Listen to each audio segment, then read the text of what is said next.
Hi, I'm Viola. Sort of. I don't even know who I am anymore. I recently found out that a long time ago, my mother erased my memory. Not long ago, I was an ordinary teenager, going to school and going out with friends, but everything changed on my 16th birthday. My friends are such comedians. On the day of my birthday, they decided to surprise me. After school, my friend Lucy blindfolded me and led me down the stairs. She held my hand tight, but I still couldn't see where I was going and was afraid I would fall. At one point, I was gripped by a wild fear. I did not understand why all of a sudden. I started screaming and asking for the blindfold to be taken off. Lucy panicked and untied the scarf that was covering my eyes. "Viola, what happened?" I don't know. It's just, I suddenly got so scared." "Come on. I know you just want to see the surprise we have for you," she tried to joke. "How did you figure out so fast?" I giggled nervously, but I knew I wasn't okay. We went down to the guy's house, where a cake with candles and confetti was waiting for me. At night, when I went to bed, I had a terrible dream. I was standing in a dark hallway, and there was a long staircase going down in front of me. Someone was crying bitterly at the bottom, and there were a lot of voices and noise, and as I stood there, I couldn't move. Then someone grabbed me by the arm and dragged me into the darkness. When I woke up, my pajamas were all wet with sweat. I had never been so scared. It felt like it was all real. What was happening to me? Where did this wild fear come from? In the morning, I went downstairs. My mother had already made breakfast and was getting ready for work. We had a little cafe that served my mother's special waffles. I can't say we were rich, but we didn't need anything, even though my father left us when I was only 5 years old. I don't remember him very well, but my mother says he just started a new family now. One day when I was in school, my mother called me and told me that we had to go urgently to my grandmother's old house, who died before I was born. "Mom, why are we leaving so suddenly? What happened?" "Don't ask questions yet. I'll explain everything later." "But I can't leave. My school and my friends are here." "Honey, you have to do this now. But we will come back, for sure." I was packing and crying. Before, we had moved, all the time, from place to place. But for the last 5 years, we lived quietly in one place. My mother never told me why we were changing homes, cities, and schools. This time, it was all the same. My mother and I left that night. We took the bare minimum of our belongings with us. We drove for a long time, like a couple of days. Finally, we got to a place in the middle of nowhere.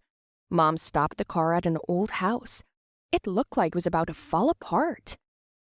We unloaded the car and went inside. It was dusty and all the furniture was covered with clothes. "Honey, there's a children's room on the second floor. You can tidy it up and unpack." "Okay, what about you?" "I'll sleep down here. I don't like Grandma's bedroom." I knew there was something my mom wasn't telling me. She'd always been secretive, but lately, I felt it most acutely. I went upstairs and found the right room. There were unicorns on the wallpaper, but on the other wall was a picture of a Batman car. This strange contrast caught my eye immediately. At dinner, Mom was thoughtful and silent the whole time. I tried to talk to her, but she avoided even looking me in the eye. "Mom, why don't you tell me what's going on?" "I'm very tired, honey. Can we talk tomorrow?"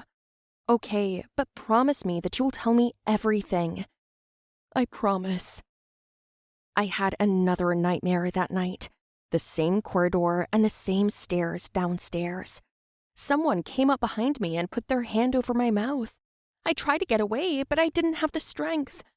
I woke up again in the middle of the night in a cold sweat. I was afraid to go to sleep, and I didn't want to, so I went downstairs to get a drink of water. In the kitchen, I noticed the basement door was open and the light was on. I peeked in and saw my mother sitting in front of some box and crying. I called out to her, but she didn't hear me. I didn't want to bother her. In the morning, I told my mother that I'd seen her and asked why she was crying. She said she was looking at pictures of her grandmother and she got sad. So, Mom, what about school? I warned your principal that we were going away for a while. That's why you have academic leave. And when will we come back? We're going back to our house, aren't we? I hope so. What do you mean, you hope so? I'll tell you soon. Okay, Mom, I have nightmares. Mom froze and looked up at me with kind of glassy eyes, and when I started to tell her about my dreams, her face got even darker. Mom said it was all from stress and lack of sleep, and she started cleaning the kitchen. All day long, we tidied up the house. By evening, I was so tired that I just fell off my feet. And again, I had a dream, in the same place, only now a boy was standing on the stairs. I tried to talk to him, but he pointed at me and shouted, "It's you! Murderer! Murderer! Murderer!" What on earth is this? When is this going to stop? I'm so tired of waking up scared. I woke up early in the morning. The sun was just beginning to rise, and I couldn't go back to sleep. I went out to the yard to take a walk on the lawn, and then I saw a swing. I began to swing on it, and then images began to flash before my eyes. Here I was, a little girl running to my daddy. He picks me up in his arms, and I laugh merrily. He lowers me to the ground and immediately picks up someone else, a little boy. I squeeze my eyes shut. What is this memory? My parents don't have any more children but me. It got kind of creepy. I headed toward the house then and saw, not far away, an old barn. It was damp and dark inside, and there were boxes in the corner. Oh, the curiosity. In the boxes were children's toys, a wooden horse, a tin soldier, a teddy bear, and an iron car. A strange set, as if it were for a boy. I asked my mother about the toys I'd found, but she turned the conversation away in a strange manner. It was obvious she had no intention of telling me anything. Everything just seemed so weird. What was Mom hiding? Could my nightmares have something to do with it? The days passed in such boredom. I wanted to get home soon, to my friends, to school. But with each passing day, Mom became more and more silent and depressed, and I kept having nightmares. It was the same dream. One morning, my mother and I sat down for breakfast, and I started to ask her to go home. She started yelling at me that I was bugging her, and that we'd go back when she said so. That was so unlike my mom. I tried to calm her down, but she got up and hit me. I ran off to my room and never talked to her about it again. Out of boredom, I started exploring the house. I went down to the basement to look at pictures of my grandmother, and what I saw there killed me. In a shabby box, I saw old pictures of our family. The pictures looked back at me. Happy Mom and Dad, little me, and a little boy, about 5 years old. My eyes went black. I got dizzy, and I just fainted. It was that dream again. Who are you? What do you want? It's your fault. Mommy fought with me because of you, I cried. But you started it. It's your fault. Go and tell your mother it's your fault. I won't. You stink. I'm mad at you. At that moment, I pushed the boy, and he went tumbling down the stairs. Mother came running at the sound, saw him on the floor, and started screaming and calling for Father. I stood at the top of the stairs and couldn't get a word out. I woke up in my bed. My mother was sitting next to me. Tears were rolling down her cheeks. Mom, it's me. I killed my brother Kevin. Shh, it's not your fault. Everything will be all right. But I pushed him down the stairs. You were little. You didn't know what you were doing.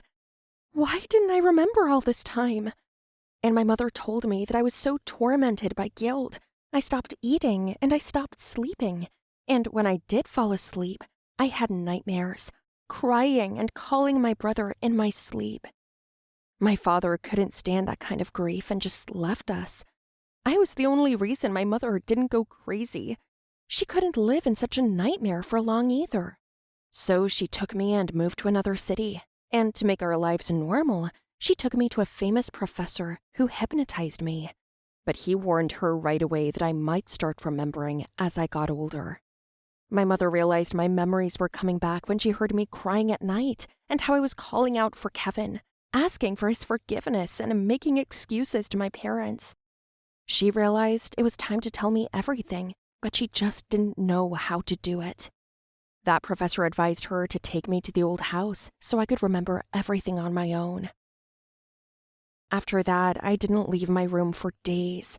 I tried to digest everything I'd learned and remembered, and then I asked my mom to take me to the cemetery to see my brother. "I'm sorry, Kevin. I didn't want you to die. I loved you so much. I didn't even think you'd fall down the stairs. And I'm sorry that all this time we didn't visit you, and I didn't even remember you. I'm so sorry." My mom stood next to me, crying and hugging my shoulders. It was hard for her too, all this time. But after I went to Kevin's grave, I felt better. I didn't feel guilty anymore. I knew it was an accident.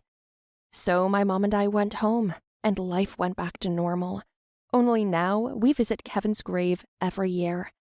I share with him everything that happened to me during the year, and my mom brings his favorite sweets. Tell me, guys, did you like my story? Write your opinion about it in the comments below the video. Don't forget to like it, share the video with your friends, and subscribe to the channel.